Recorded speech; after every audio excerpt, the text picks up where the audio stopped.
kami semuanya. Luar biasa. Siap memuji menyembah Tuhan. Tuhan, terima kasih Tuhan untuk mengambil kami ke tempat ini Tuhan, untuk kami memuji menyembah nama Tuhan. Kami siapkan hati kami, kerinduan kami hanya kepadamu Tuhan. Terima kasih Tuhan dalam nama Tuhan Yesus Kristus. Amin.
siap Tuhan untuk Amin. memuji Engkau, menyembah nama Tuhan.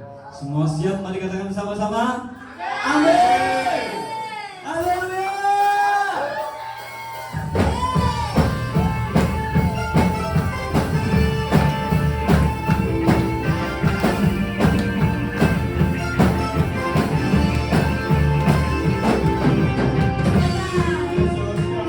Bentar, saya belum lihat semangatnya.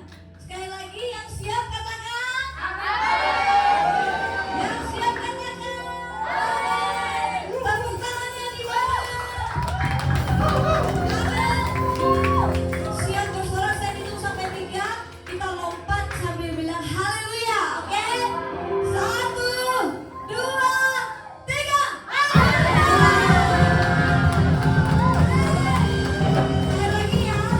Kita mau lompat bilang haleluya 3 kali. 1, 2, ya. Haleluya. Haleluya.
Oke, kita puji Tuhan dengan ekspresi.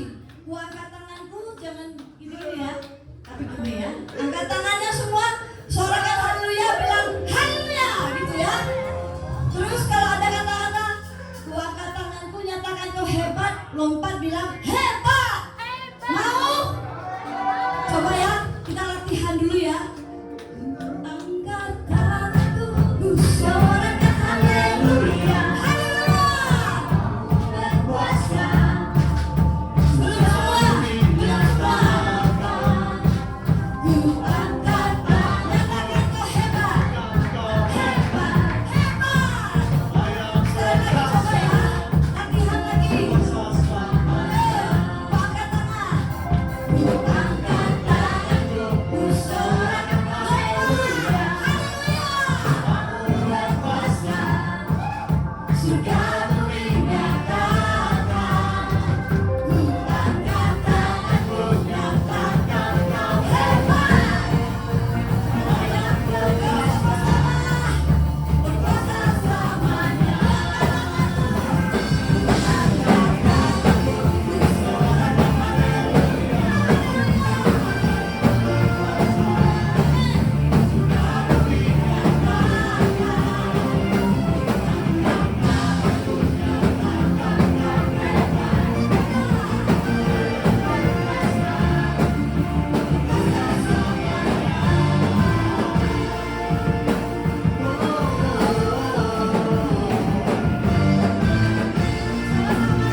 Masih mau berseru bagi Tuhan?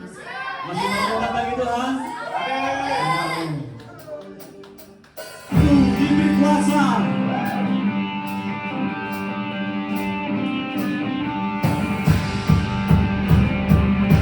Semua siap Bapak? Waktu buka.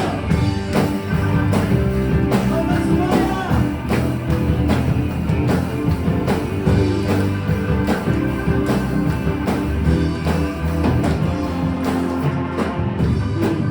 Kuasa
sisa hidup kita. Ada amin?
dahsyat lagi. Kita siapkan diri kita untuk kita mendengarkan firman Tuhan.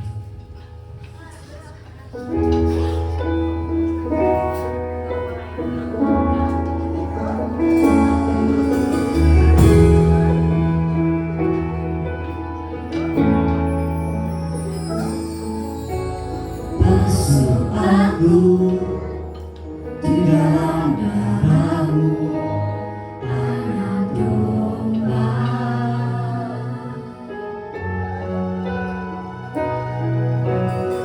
Jamah bibir, luruskan hatiku dengan roh-Mu.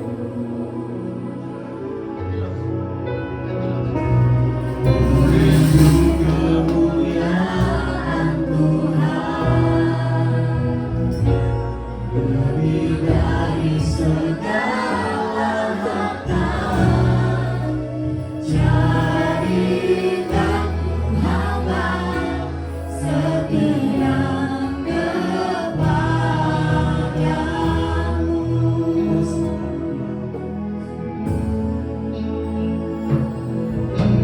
Basuh aku di dalamnya kamu akan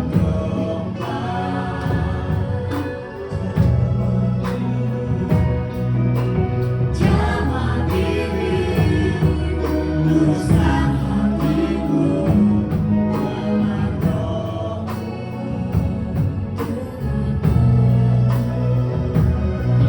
Rindu kemuliaan Tuhan, lebih dari segala harta. Jadikan ku hamba setia kepadamu.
menyatakan bahwa dirinya sendiri baik, tapi orang setia siapakah dapat mendapatkannya?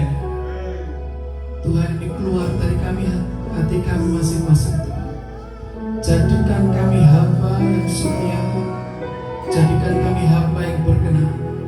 Kalau bukan Tuhan yang menjadikan, usaha, daya, dan upaya kami tidak pernah bisa. Hamba meminta belas kasihan Tuhan, turunkan anugerah, turunkan kasih Tuhan yang membuat kami dimampukan jadi hamba-hamba yang setia. Sampai kelak ketika kami bertemu dengan Engkau berkata, well done my son and daughter. Baik sekali perbuatanmu itu, hai hamba-Mu. Mari masuk ke dalam kebahagiaan Tuhan.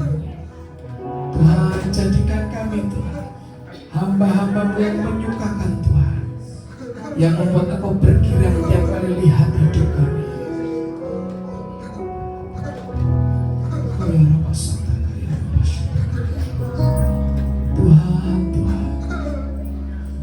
Tuhan, Kau tilik hati setiap umat. Engkau Tuhan yang melihat hati, menyelidiki sampai kedalaman batin kami. Biar dijamah, dipulihkan, disembuhkan, diubahkan. Hidup kami tidak pernah jadi sama lagi. Di dalam nama Tuhan Yesus Kristus. Sebab Engkau sendiri adalah air kehidupan. Pagi siang ini kami datang padamu, biar tidak hanya disegarkan, tapi juga dipulihkan, tidak pernah jadi sama lagi. Biar satu patah kata firman dari Tuhan mengubah hidup kami untuk selama-lamanya. Kita semua yang rindu jadi hamba yang setia, jadi hamba yang berkenan. Di dalam nama Tuhan Yesus Kristus kita sama-sama katakan amin. Berikan kemuliaan bagi nama Tuhan. Shalom, silakan duduk semuanya.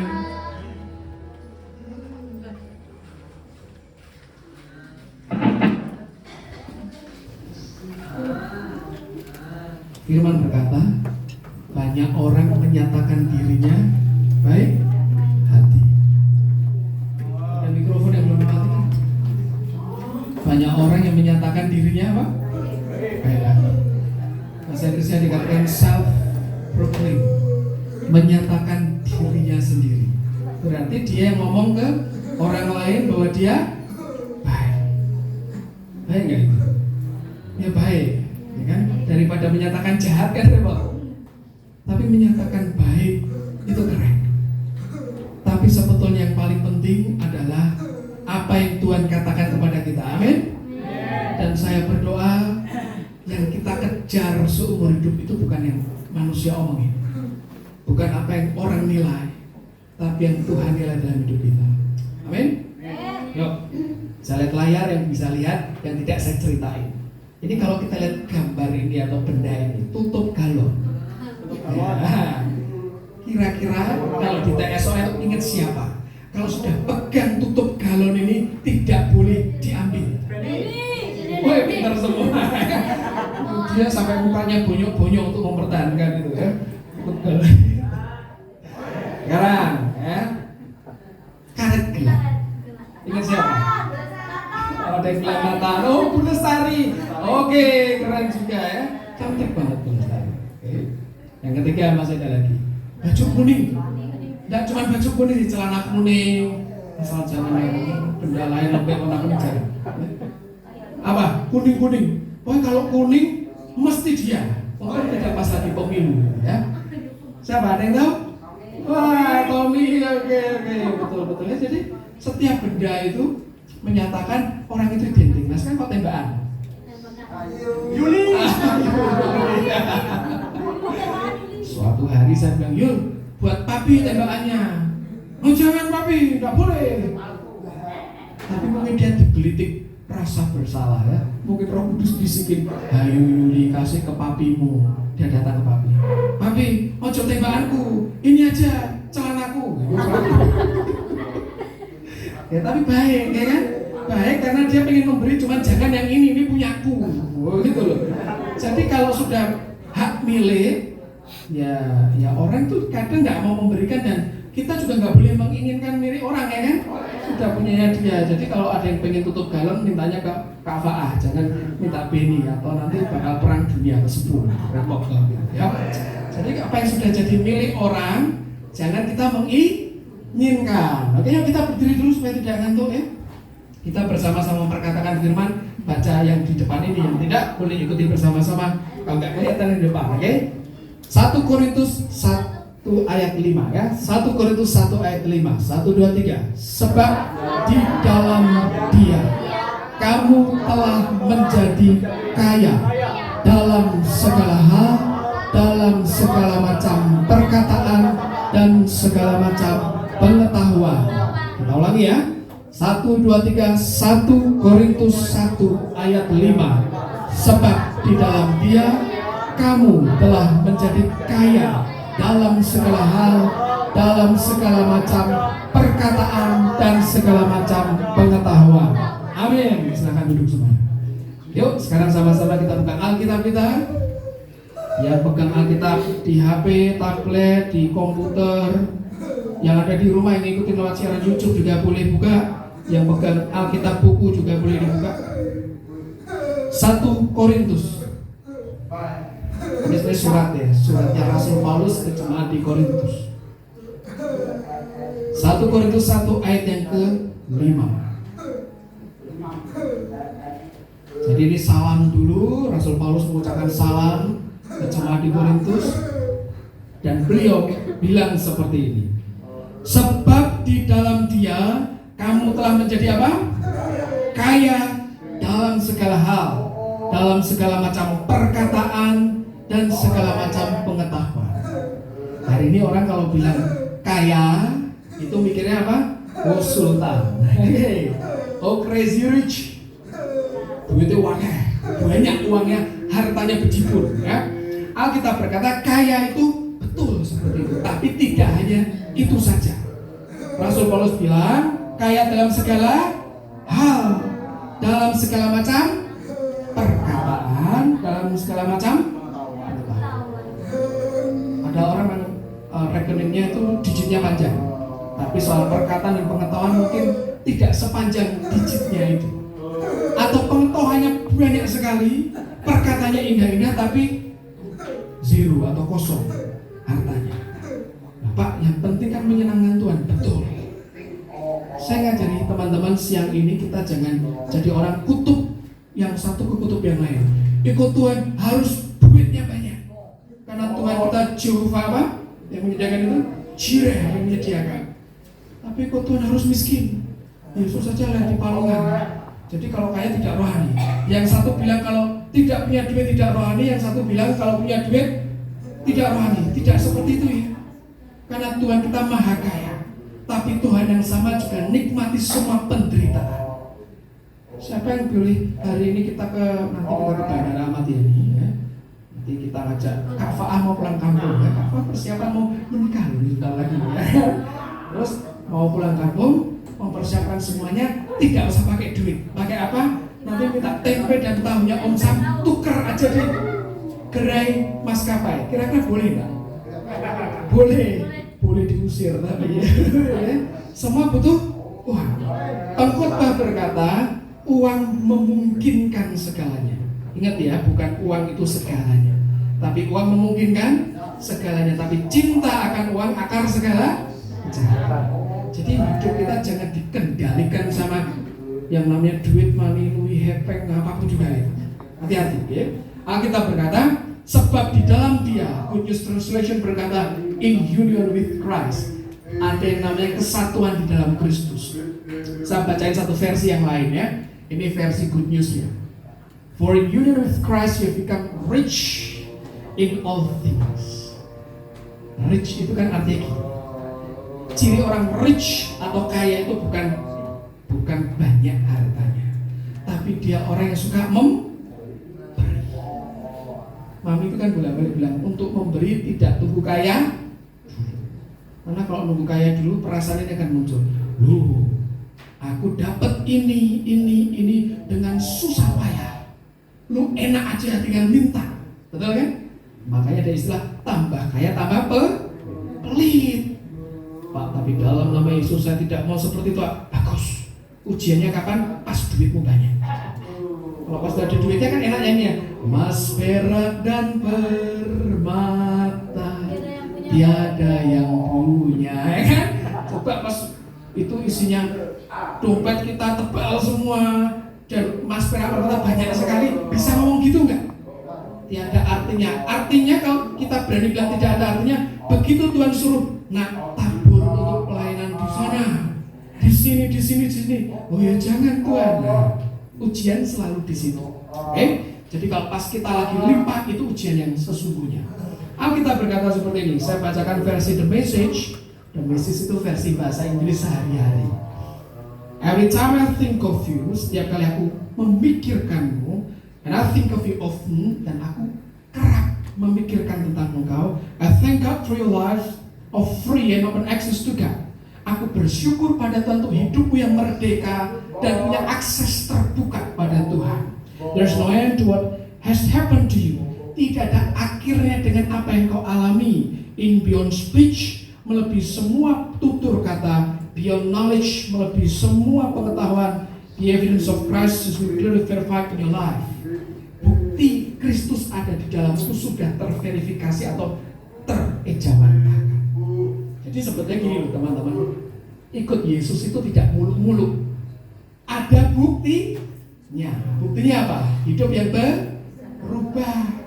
Sederhana kan? Kalau dulu suka ngambek, sekarang suka marah-marah, sama aja ini kan? Dulu orangnya pelit, sekarang kikir loh, sama aja kan? Enggak, dulu pelit, sekarang murah hati. Dulu keras hatinya, sekarang lembut hati. Dulu nggak sabaran, sekarang panjang sabar. Itu kan buah roh semua ya. Apa aja buah roh? Kasih, sukacita, damai sejahtera, apalagi kebaikan, kemudian kelembutan, sampai ujungnya ke-9 itu penguasaan diri. Sesederhana itu. Kalau mau ditarik garis, sebelum terima Tuhan hitam, setelah terima Tuhan apa? Jadi putih. Orang kan terus pikir jalannya lurus gini, karena ikut Tuhan jalan yang lurus. Kenyataannya tidak seperti itu. Ngubah satu karakter bisa muter. Orang Semarang bilang bulat, tidak tuntas-tuntas. Hari ini kita mau belajar biar yang tidak tuntas selesai semua dalam hidup kita. Amin. Yuk kita teruskan lagi. Sekarang akan klik next, tolong. Tanggal 21 April yang lalu. Itu tiap tahun ya selalu anak-anak dibikin heboh karena suruh ke ini loh, salon itu loh, suruh ngapain? Hari apa itu? Hari Kartini. Ini siapa pakai kebaya enggak kemarin? Mana bisa? Pakai kebaya? Enggak ya? Beruntung sekali sekolahnya itu sekolahnya beliau harus pakai baju apa itu? Adat seluruh Indonesia. Saya pikir suruh pakai baju Papua aja enggak. Ya apa kan simpel. Ada Wonder Woman ya, tiap kali 21 April dirayakan. Siapa namanya? Ibu kita Kartini. Ibu kita atau Bu Anda? Ibu kita semua kan? Ibu kita Kartini. Sebetulnya Bu Kartini kan nulis surat. Hobinya kan korespondensi. Dia orang yang hebat. Anak bupati. Kemudian karena zaman itu perempuan dipingit nggak boleh keluar-keluar, dia boleh belajar. Dia pintar dan berbakat dalam bahasa Belanda. Kemudian nulis surat-suratan dengan sahabatnya di Nederland, di Holland sana di Belanda. Beberapa sahabat. Dan suratnya bagus sekali. Kalau teman-teman belajar di Google banyak, kalau nggak bisa bahasa Belanda, masuk ke Google Translate aja muncul terjemahan. Memang kata-katanya lebih tepatnya ini sastrawati ya, perempuan yang hobi sastra bahasa Belanda.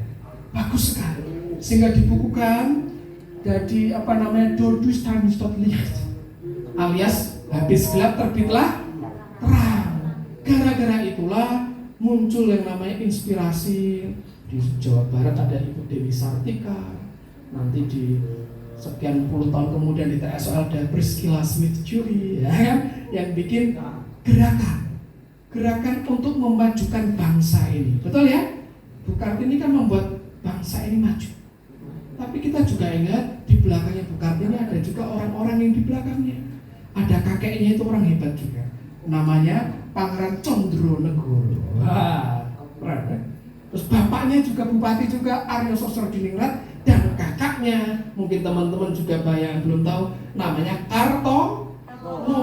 Suster Kartono ini orang hebat.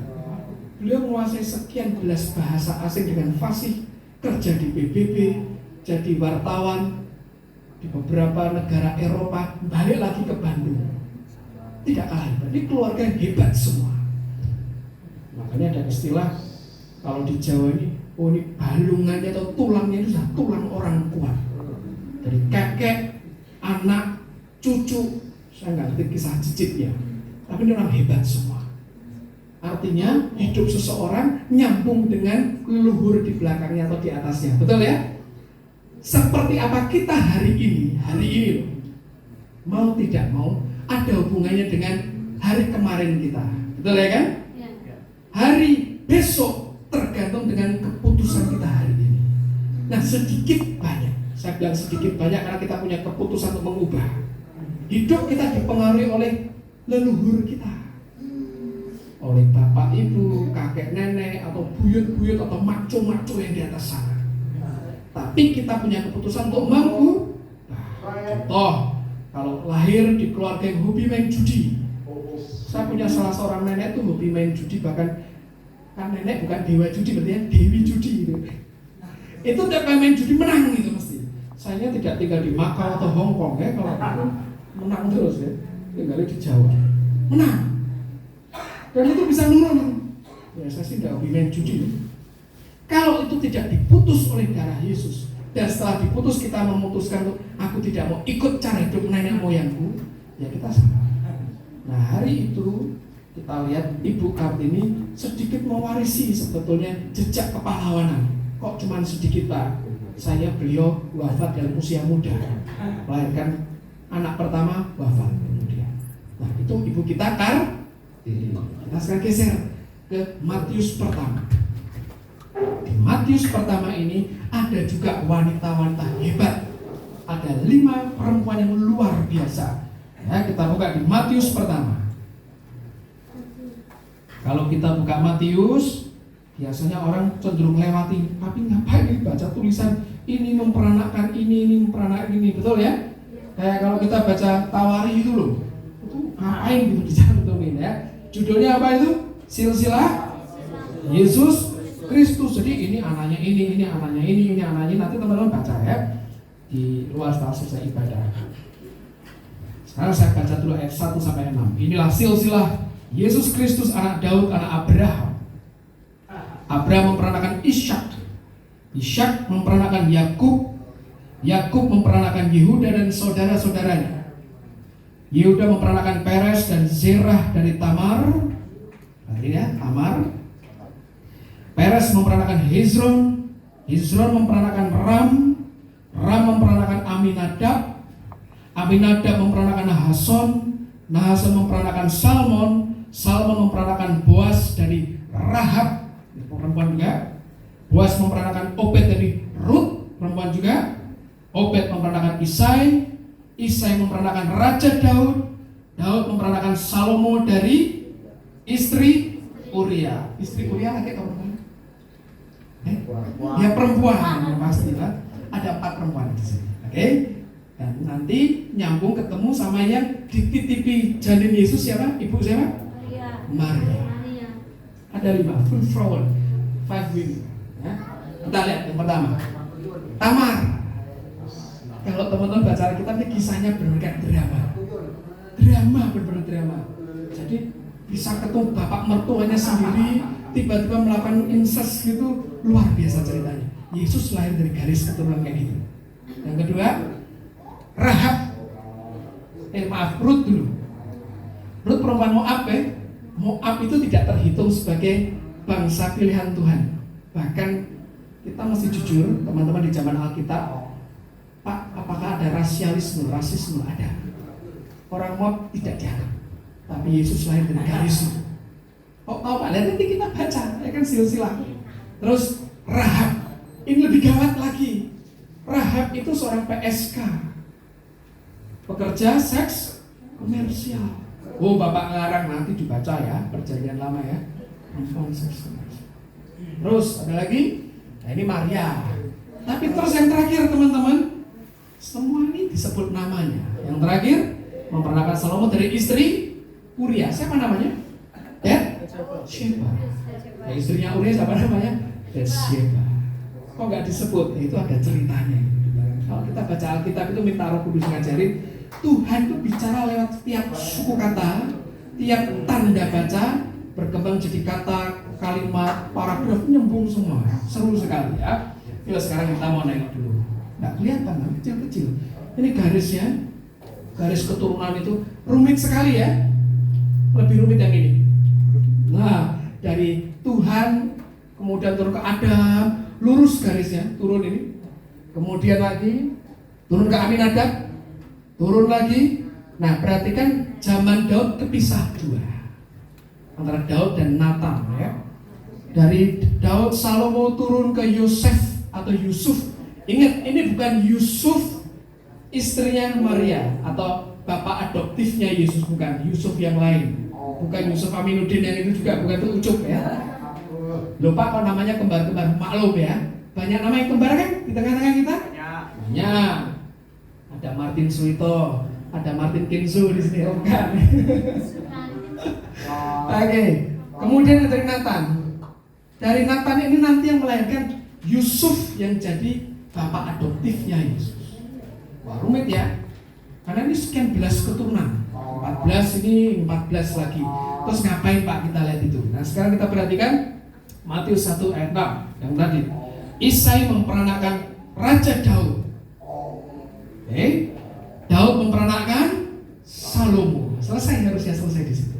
Kok tiba-tiba ditambah koma, ada tambahan. Kalau ditata bahasa Indonesia, habis koma dalam kalimat itu namanya keterangan anak kalimat. Nah, ini tambahannya dari istri Uria.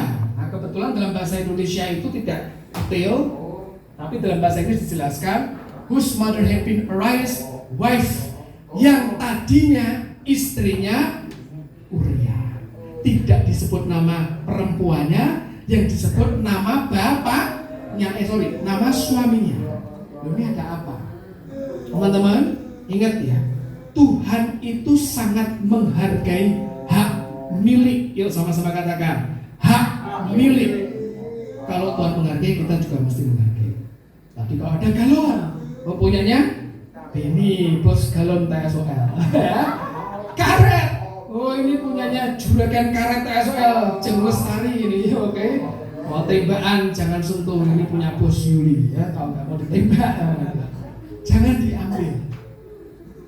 Itu barang, maaf ya, dalam tanda kutip, cuma barang. Apalagi ini ikatan pernikahan, ikatan perkawinan. Tuhan menghargainya sampai sekian abad. Pak kan sudah sah jadi istrinya raja. Ya, di mata manusia, di mata Tuhan tidak. Makanya saya bilang hati-hati dengan yang Tuhan katakan. Kita bisa bilang gini, tapi Pak, kita kan mesti hidup benar di mata Tuhan dan manusia, betul.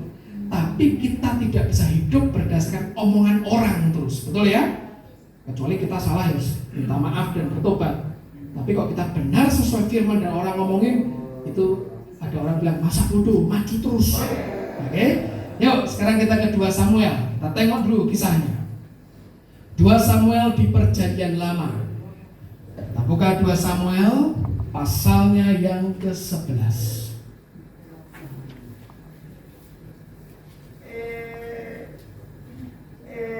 2 Samuel pasal berapa? 11. Lihat ya. Ini 2 Samuel pasal yang ke-11. Dari judul perikopnya ini sering dibikin film, dan sayang itu film tuh ngolok-ngolok Daud. Iya, memang Daud jatuh di sana ya. Judulnya Daud dan Bathsheba. Kita tidak baca semua, nanti teman-teman bisa dalami, baca di luar setelah selesai ibadah. Yuk kita lihat ayat yang ke-3. Ceritanya gini, teman-teman. Kalau teman-teman berkunjung ke daerah X kerajaan itu dulu dia kerajaan, sekarang sudah nggak ada. Contoh ke Jogja, kemudian ke Solo, ke Kesultanan Demak, atau Kesultanan Samudra Pasai di Aceh, atau Kutai Kartanegara di Kalimantan. Itu ada polanya agak mirip, atau kerajaan-kerajaan di Eropa. Itu kok kerajaannya di tengah, Nanti dikitari ring 1, ring 2, ring 3. Itu biasanya pejabat-pejabat plus pasukan elit. Oke? Nah, suatu hari ini pergantian tahun, waktunya perang. Mungkin Daud capek atau dia sudah aku punya tentara khusus, mereka aja perang. Dia nggak ikut perang. Dia jalan-jalan di atas sotoh rumah. Sotoh itu balkon, ya. Jalan, terus dia nengok ada perempuan lagi apa? Mandi. Saya nggak tahu ceritanya gimana, tapi memang ada budaya kalau mandi pakai baju, ya kan? Ada budaya mandi pakai baju, gebir, besok ganti pakainya di kamar. Tapi rata-rata kalau mandi baju ditanggalkan, lepas bajunya. Daud lihat ada perempuan lagi mandi. Gak usah bayangin pakai baju atau tidak, ya. Wih, cantik. Ya kan? Tidak mungkin perempuan ganteng, ya kan? Cantik perempuannya. Masuk ke ruangannya. Dia panggil salah satu pengawalnya. Kita lihat. Dia tanya, sopo itu? Siapa itu? Ya, pengawalnya jawab seperti di ayat 3. Lalu Daud menyuruh orang bertanya tentang perempuan itu. Dan orang berkata, itu adalah Batsheba binti Eliam, istri Uria orang Het itu. Anaknya Pak Eliam. Ada tambahannya lagi, bos, tapi sudah istri orang. Istri siapa? Uria orang Het itu. Teman-teman, mata kita itu kan bukan mata elang yang bisa lihat 12 kilo sepanjang-panjang, sejauh-jauhnya apa enggak sekian ratus meter. Rumah Uria itu, para ahli berkata, itu di ring dalamnya, kurang lebih ring dalamnya istana Daud. Jadi nonton kelihatan jarak jauh, ada Kak Yanti lagi makan permen. Gitu. Dia nanya, itu siapa yang makan permen enak banget, aku udah dikasih permennya. Jadi tidak terlalu jauh. Kasih tahu, istri Uria orang Het. Teman-teman tahu ceritanya? Sudah ngerti istri orang, tapi namanya kalau cinta sudah melekat, ya kan? Udah terasa silver queen, gitu. Nekat, gue kan raja. Ini bukan negara republik, ini kerajaan. Raja bersabda, apapun harus terjadi sesuai maunya raja. Akhirnya Daud ambil. Teman-teman, ini bukan kejadian sekali dua kali. Karena periode rentangannya itu lama sekali sampai akhirnya singkat cerita Batsheba-nya mengandung anak dari Daud. Bingung rajanya, gawat. Ini kalau terjadi skandal ini. Skandal yang pertama adalah Daud sudah punya istri 7 orang. Siapa pengen ngikuti jejaknya Daud? 7 orang, ya kan? Punya lagi new beginning 8, ya kan? Gawat. Akhirnya dia mulai pakai taktik. Ini raja, ingat salah satu ciri raja hobinya main catur. Ini caranya, gimana caranya supaya aku tetap clean? Kira-kira gimana Pak? Pakai apa? Panggil Urianya. Uria ini bukan tentara biasa. Kok tahu Pak? Nanti kita baca. Suruh pulang dulu. Pulang, nikmati waktu bersenang-senang dengan istrimu. Uria ini tentara yang bertanggung jawab. Dia kalau tentara abal-abal, maaf, gak usah yang abal-abal. Tentara yang mungkin sekadar melakukan tugas. Oh ya raja beneran, capek di medan perang, pulang dulu, rehat dulu. Ini enggak, dia ngomong udah, panglima aku lagi perang, rekan-rekanku lagi perang, masuk aku tidur-tiduran. Enggak raja, terima kasih dengan segala hormat. Daud bingung gimana cara dibikin mabuk. Mau mabuk, tapi tetap tidak mau pulang, tidur di depan istana. Akhirnya dia kirim pesan ke Yoab atau panglima. Sudah kirim aja ke garis depan yang paling ganas kecamuk perangnya. Tapi jangan ditolong, biarin mati. Oke? Yoabnya mungkin sudah apal rajaku kalau model gini, ya sudahlah ikutin aja. Akhirnya mati. Nah, diambil Batsheba-nya. Jadi istri yang ke-8. Bagus? Bagus gak? Jahat. Di saat bersamaan Daud ini punya gelar di hadapan Tuhan, bukan manusia loh. The man after my own heart. Orang yang kepadanya hatiku berkenan. Hobinya muji Tuhan, nyembah Tuhan. Mungkin kalau hari ini seorang WL Dan memang dia suka nyembah Tuhan bukan karena terpaksa, enggak. Memang sejak muda hobinya nyembah Tuhan.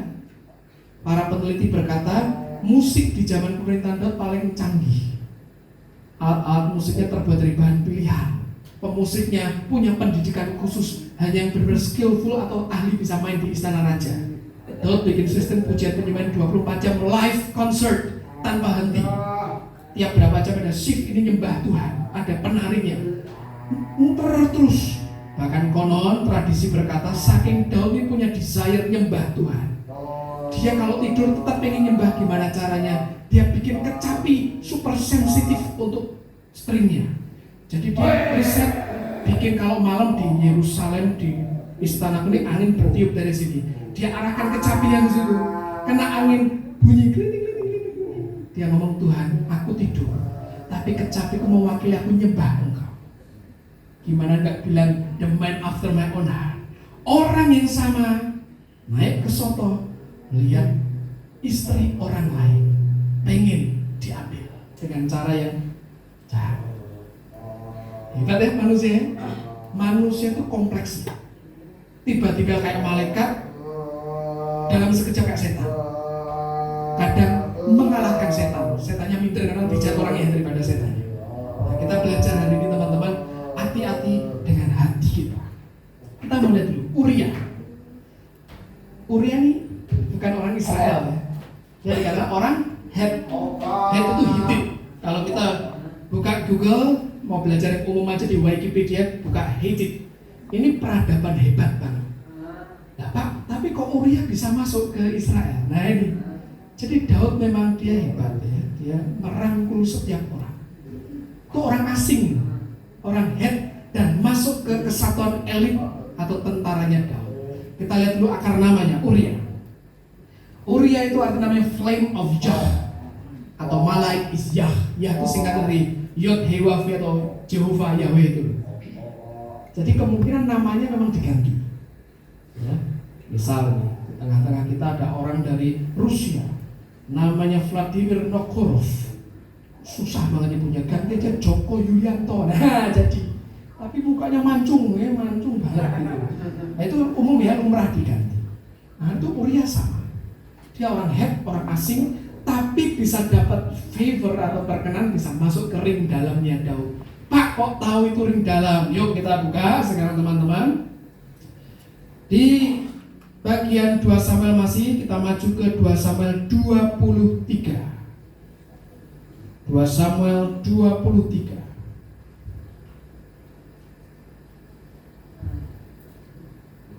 Sudah ketemu ya? Judulnya apa? Pahlawan-pahlawan Daud. Daud itu kan raja yang gede. Dia menguasai negara kesatuan Israel. Kerajaan kesatuan Israel. Jadi banyak, tapi kok hanya sekian yang tercatat, lebih tepatnya hanya 37 yang tercatat. Karena memang ini adalah pahlawan alias mighty man. Inilah nama para pahlawan yang mengiringi Daud. Nomor 1, Ishbaal orang Hakmoni. Kita pernah bahas ini ya. Kepala Triwira yang mengayunkan tombaknya melawan 800 orang yang tertikam mati dalam satu pertempuran. Disebutkan semua.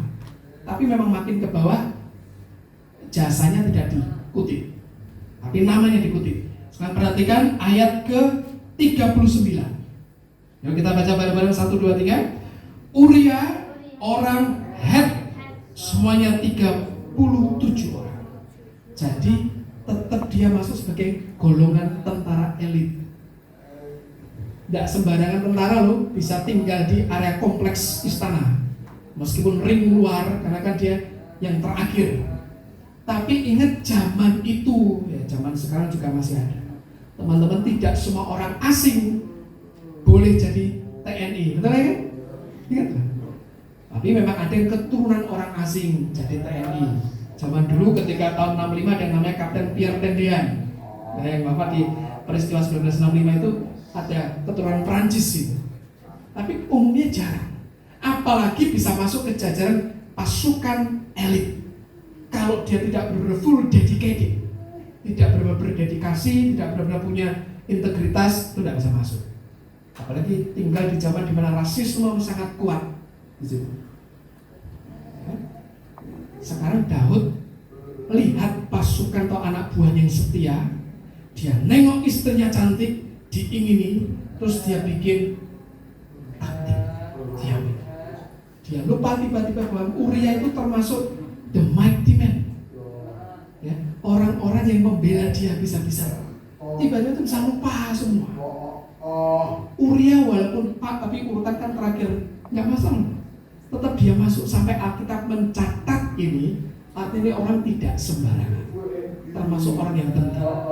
Itu yang kalau di novel, ini ada novel misteri, judulnya Murder by Proxy. Nah ini yang ini. Murder by proxy itu membunuh tapi pakai tangan orang lain. Dalam peribahasa Jawa tuh nabok, nyileh tangan, nampar pinjem tangannya orang. Misal itu kelihatannya ada orang keterlaluan, coba pinjem tangan, tampar dia, ceplok. Sudah orangnya kalau misalnya, wah aku ditampar gini-gini sama keluarga Om Sam. Padahal otaknya siapa? Nah itu kalau bahasa Belandanya disebut aktor intelektualis itu kayak gitu. Kalau orang kita bilang aktor intelektual. Hari itu si Daud jadi aktor intelektualis. Yang bunuh siapa? Yang bunuh yang musuh. Seakan-akan terbunuh di peperangan, tapi di mata Tuhan jahat. Tapi di mata orang bersih. Wow, baik ya Raja Daud ya. Malah dapat pujian lagi. Istri pasukannya meninggal, diambil jadi istri raja. Jadi berjasa kan? Orang tuh kayak gitu, main intriknya tuh halus. Nah itu disebut dengan murder by proxy. Jadi teman-teman, kita tinggal di dunia yang isinya proxy semua. Proxy itu melakukan sesuatu tapi bukan orang yang melakukan, lewat tangan kedua, ketiga, keempat, kelima, keenam, kesekian. Nah jangan sampai kita ikut hal seperti itu. Amin. Sekarang kita melihat akarnya itu apa? Padahal bisa melakukan itu. Akarnya itu sebetulnya satu aja. Yuk sama-sama baca. Covet.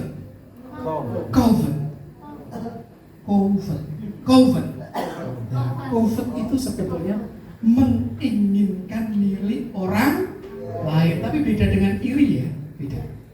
Yuk kita buka Alkitab, berkata ini sudah hukum kuno sekali. Keluaran 20 ayat 17. Akhirnya covet. Bisa ini seorang raja tidak kurang apa-apa loh, bisa covet. Covet itu menginginkan milik orang. Keluaran 20 ayat 17. Keluaran 20 ayat 17, jangan mengingini. Sekali lagi apa? Jangan mengingini. Kalau jangan mengingini sudah di tangan kita atau belum? Hah? Wah, galonnya Benny keren nih, tutup galonnya, gambarnya BTS. Wah, special edition. Yuk kita ambil nih. Sudah ngambil atau belum? Hah? Masih ada di perasaan ya? Di baliknya perasaan ada apa? Pikiran. Kalau sudah jadi perkataan sudah ada perjalanannya. Di sini dulu di dada, katanya orang bilang di dada, di hati, naik ke kepala, dipikirkan, nyemplung ke mulut jadi perkataan. Itu baru kalau saya melakukan perbuatan itu ya. Kalau kita berkata, jangan mengingini. Yang pertama apa? Rumah sesamamu, satu rumah. Yang kedua, jangan mengingini istrinya. 3, atau hambanya laki-laki.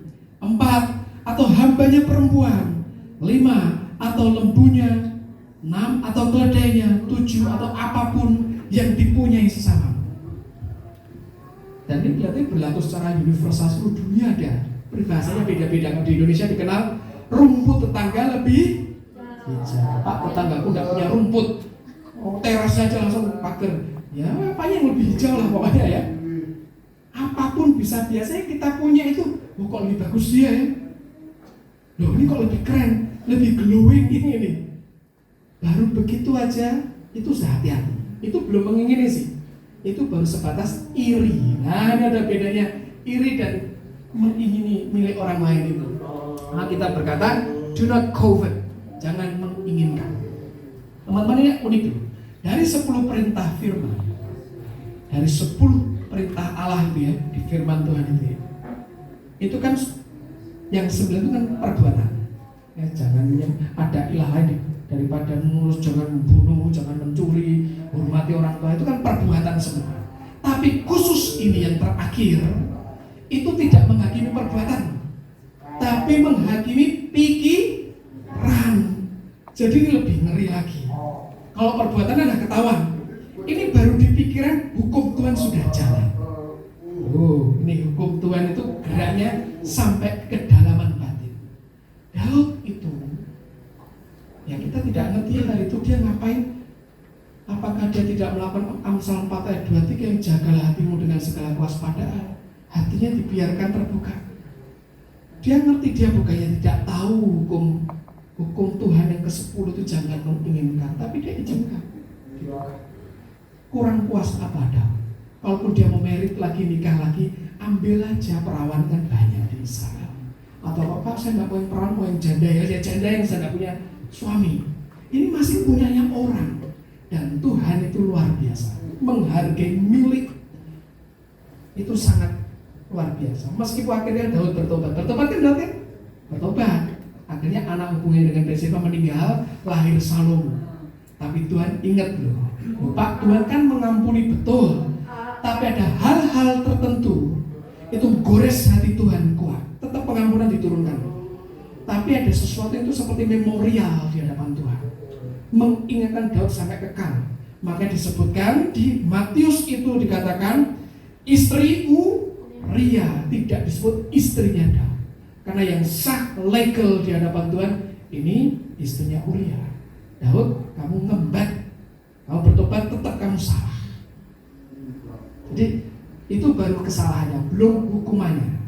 Kadang kan kita orang Kristen kan gini, ampuni aku Tuhan, minta ampun bertobat, ya diampuni. Tapi lupa, habis diampuni itu ada konsekuensinya. Istilahnya ada harga yang dibayar. Lupa kok begitu ya, maklum dong ya.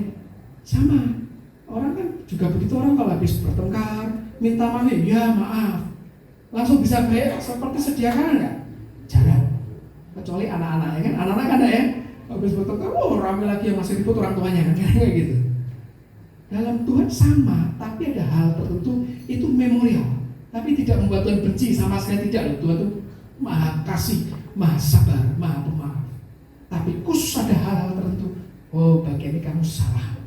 Ya, itu kita berkata Salomo itu lahir dari istri Uria, tetap disebutkan istri Urianya. Nah bedanya envy atau iri sama apa itu covet atau menginginkan milik itu sederhana aja. Kalau iri itu tidak harus jahat, belum jahat.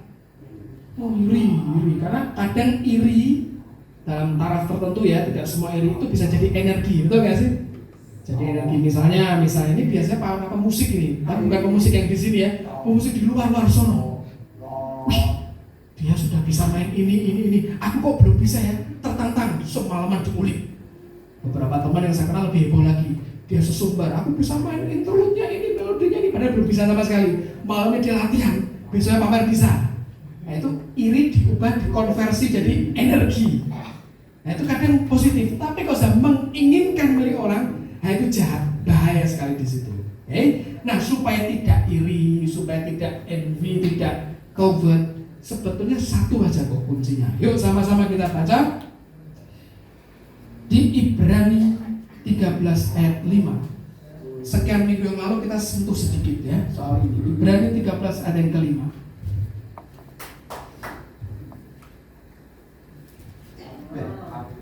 Ibrani 13 ayat yang ke-5.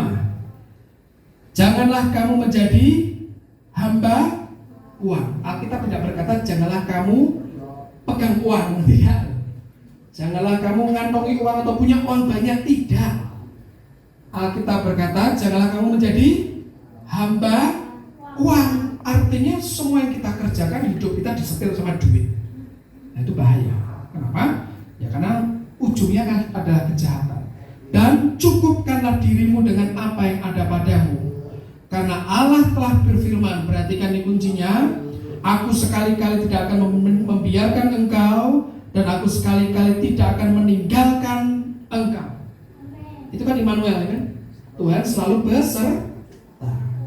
Nah kalau Tuhan beserta, sebetulnya tidak ada banyak hal, bahkan tidak ada sesuatu pun yang perlu kita risaukan. Amin. Daud kan sadar kan Tuhan beserta dia, tapi kok dia tetap memutuskan. Nah itu manusia itu makhluk untuk memutuskan.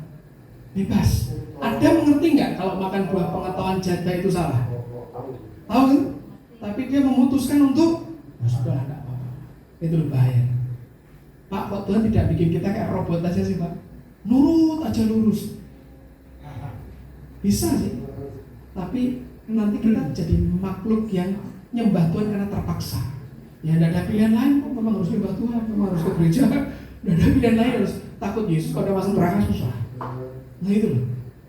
Tapi kalau dikasih pilihan, kita dengan sadar, oh hidupku bisa tak pakai untuk yang jahat, tapi juga bisa untuk menyenangkan Tuhan.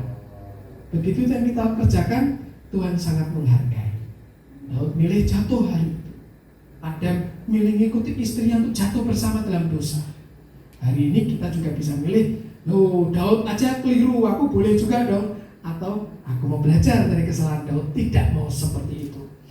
Dikatakan seperti ini, aku sekali-kali tidak akan membiarkan engkau, dan aku sekali-kali tidak akan meninggalkan engkau. Ada Tuhan selalu bersama kita. Dan kalau hal ini aja kita sadar, ini aja. Saya ringkas dengan satu kata, apa itu? Immanuel. Itu potongan dua kata, Emanu sama El. Tuhan ada. Kalau Tuhan ada, kira kita berani berbuat jahat nggak? Mata kita aja nggak lihat Tuhan, mata jasmani. Berani curang nggak? Hebat Tuhan. Berani seenaknya sendiri nggak kira-kira? Nggak berani kan? Loh, kadang kita tuh lebih takut sama manusia dan lebih takut sama setan daripada takut sama Tuhan. Misalnya nih, kita kerja di sebuah perusahaan, ya hati-hati ada bosnya. Cara kita berkata, ya hati-hati ada Tuhan. Lebih takut sama bosnya daripada sama Tuhan. Jadi kalau lewat tempat gelap, aduh, jangan jauh-jauh, takut sama apa? Sama itu setan. Tapi sama Tuhan kurang ajar. Wah kan Tuhan tahu, mengerti hatiku, mau terima kita apa adanya, itu kan kurang ajar. Katanya raja segala sesuatu kita sembarangan. Kemarin sore ya kalau nggak salah beliau berbagi tips dari Kak Eca Sumantri untuk pelayanan musik ya kalau nggak salah ya. Bagaimana kita itu kalau nyembah Tuhan sebagai pemain musik memberikan dedikasi yang terbaik pada Tuhan. Latihan yang benar, semuanya standarnya itu tinggi. Tapi kan kadang orang Kristen dan tidak ada yang di sini, amin ya. Di sini semua all out buat Tuhan. Tapi memang ada orang-orang yang akan untuk Tuhan. Tuhan terima kita apa adanya, jadi Tuhan terima sisa-sisa. Teman-teman saya sering curhat cerita sama Mami, ngomong gini nih, cuma ngomong sebetulnya jadi Tuhan tuh kasihan. Loh kok kasihan?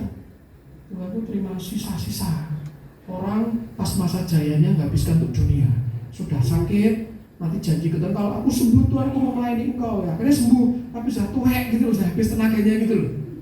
Di puncak kejayaannya dihabiskan jatuh cinta dengan dunia. Jadi makanya gereja Tuhan itu memang dapat yang kayak gitu-gitu. Jadi bersyukur kita ini terima firman, ngerti bahwa kita lakukan semuanya untuk Immanuel yang menyertai kita. Amin. Loh ini ada Tuhan di samping. Kalau dibuka aja mata rohani kita nggak berani ngapa-ngapain. Bisa mata rohani kita dibuka sekarang ini, sekiranya ada banyak malaikat dan kemuliaan Tuhan, tidak ada yang berani sembarangan. Benar-benar takut dan gentar. Ya karena nggak lihat aja ya. Oke. Nah, kita berkata, kalau kita sudah tahu bahwa kita ini disertai Tuhan, Tuhan tidak pernah membiarkan kita. Berarti kan Tuhan setia.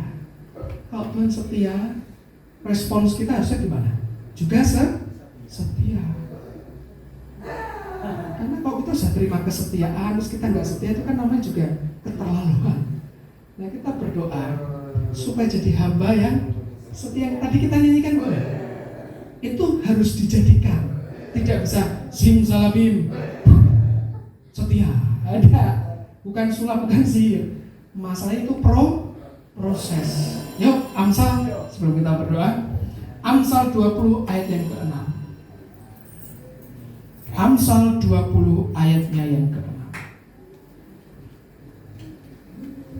Amsal 20 ayat yang ke-6. Banyak orang, berapa orang? Banyak menyebut diri baik hati hati. Bahasa Inggrisnya dikatakan, many a man proclaims his loyalty. Aku loyal ini. Tetapi orang yang setia, but a faithful man. Bahasa Inggrisnya dikatakan faithful. Faith itu iman, full, penuh iman. Ya. Siapakah menemukannya? Who can find? Pengen jadi yang baik atau setia? Ya dua-duanya ya kan? Ya baik dan setia. Orang setia pasti baik. Orang baik belum tentu setia. Nih saya kasih tahu. Kadang setia, ya, sering kali kesetiaan dan kebodohan itu tipis bedanya.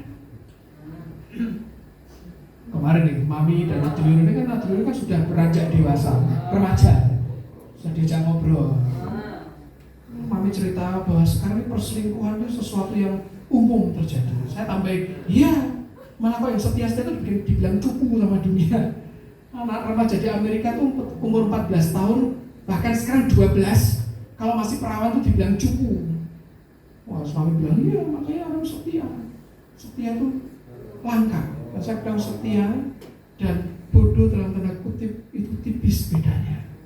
Di saat dunia mulai gelap, kita setia jadi terang, dibilang aneh atau tidak? Aneh. Zaman awal saya bertobat tahun 90 itu ngetren lagu dari Amerika, Jesus Freak atau orang anehnya Yesus. Lagu itu cerita aku ini dicap aneh, dicap edan, dicap gila karena aku beda dari kumpulan. Itu remaja Amerika cerita kayak gitu. Nah, soal kesetiaan ada contoh yang menarik. Yuk diklikkan, kita lihat ya. This is the moment in March 1974 when Lieutenant Hiro Onoda finally walked out of the Philippine jungle. 29 years after the end of World War II. For nearly 3 decades, he had resisted all attempts to persuade him that the war seorang was over. tentara Jepang Leaflets were dropped from the air, messages broadcast over huge megaphones, all to no avail. Finally, his wartime commander flew to the Philippines, walked into the jungle, and ordered Lieutenant Onoda to surrender. Dia mikir Many years bahwa later, orang masih he ada. Dia explains masih pakai why seragamnya. he resisted so long. Kemudian akhirnya dia tahu Every ada German pamflet soldier sebar dari prepared for death. pesawat. But as an Dia intelligence tidak percaya. officer, I was ordered Dia to baru conduct percaya a ketika war komandan not to go. perangnya datang I had to follow my jemput. orders because I was a soldier. In Tokyo, Lieutenant Onoda was met by huge cheering crowds, and at the bottom of the steps, his elderly father and mother. The last time they'd seen their son, he was 22 years old. Now, he was 52. Onoda's surrender made headlines around the world, and he was welcomed home as a hero. But the Japan he returned to had completely changed. The emperor was no longer the god that he had promised to die for, and Tokyo had become a massive metropolis of 20 million people. He didn't like it at all. A year later, he headed to Brazil, where he bought a cattle ranch. But he came back to Japan often, and at 90, he was still teaching school children his secrets of survival. Lieutenant Onoda was the last relic of another age. To some a fanatic, but to many more a hero. Rupert Winfield Hayes, BBC News in Tokyo.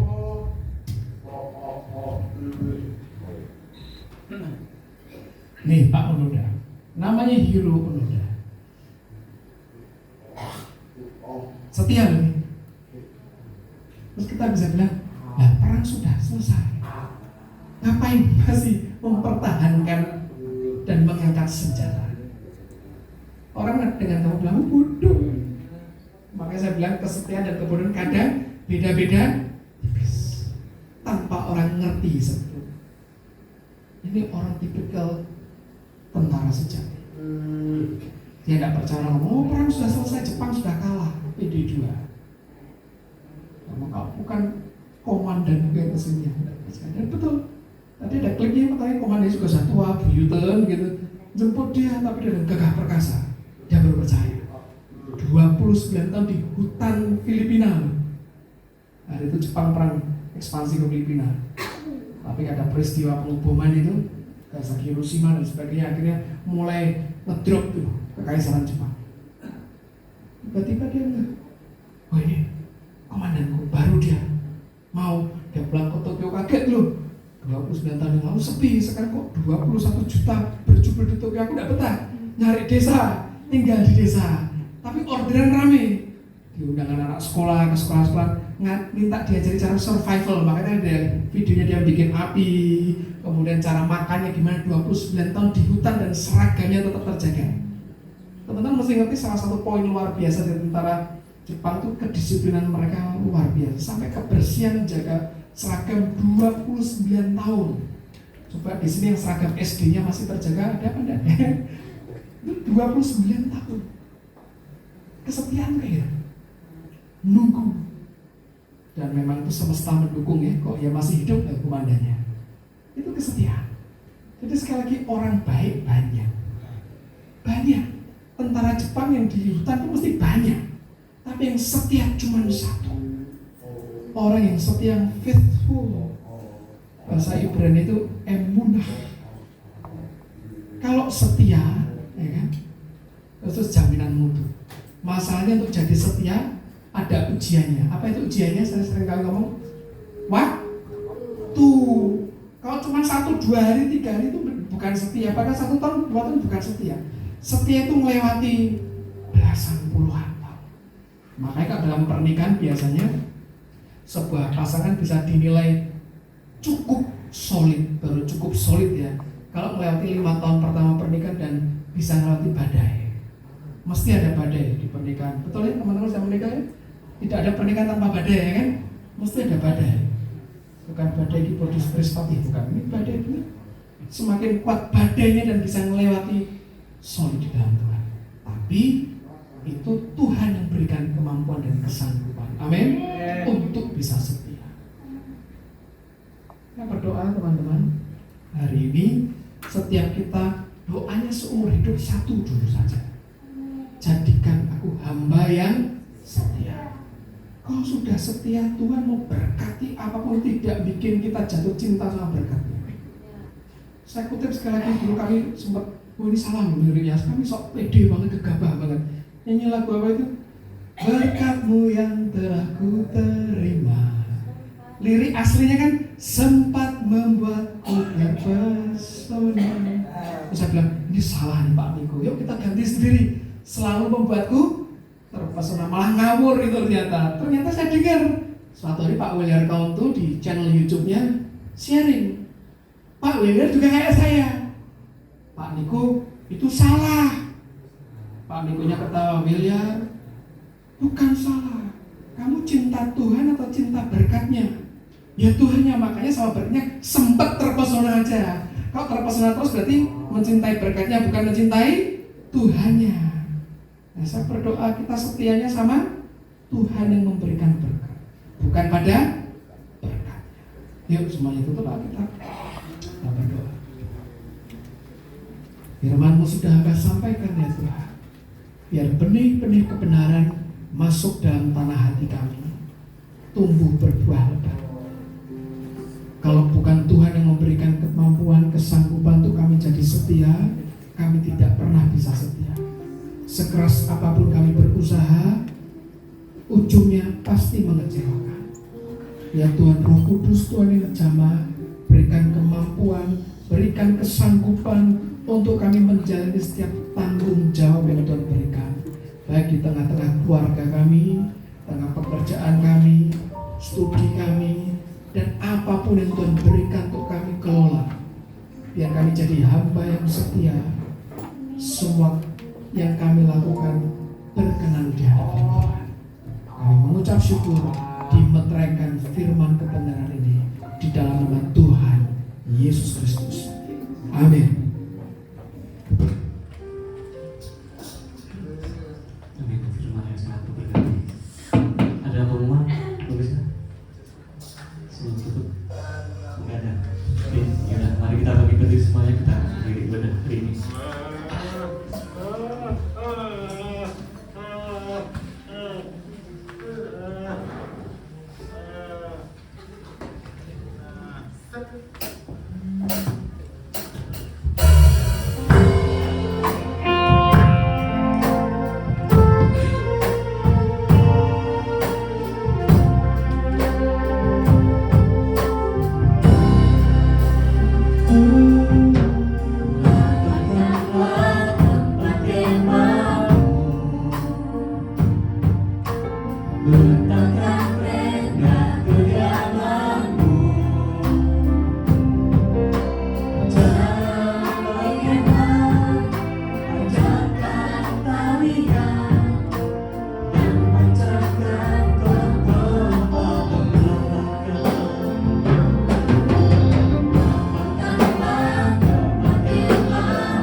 ekspansi berkat perkembangan atas hidup kami. Biar jadi sesuai kehendak Tuhan. Hidup kami mengembang ke kanan ke kiri, menyentuh bangsa-bangsa, membawa kemuliaan bagi nama Tuhan. Engkau Tuhan yang menghadapkan wajah-Mu yang penuh dengan damai sejahtera, memberi kami kasih karunia, terang Tuhan menyinari jalan hidup kami, makin hari makin terang seperti rembang tengah hari.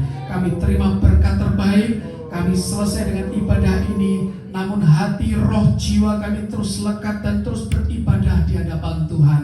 Kami terima berkat penyediaan roh, jiwa, tubuh kami sehat, kuat, perkasa, terpelihara di hadapan Tuhan. Di dalam nama Tuhan Yesus Kristus, kita semua yang sangat diberkati, sama-sama katakan amin. Tuhan Yesus memberkati. God bless you all.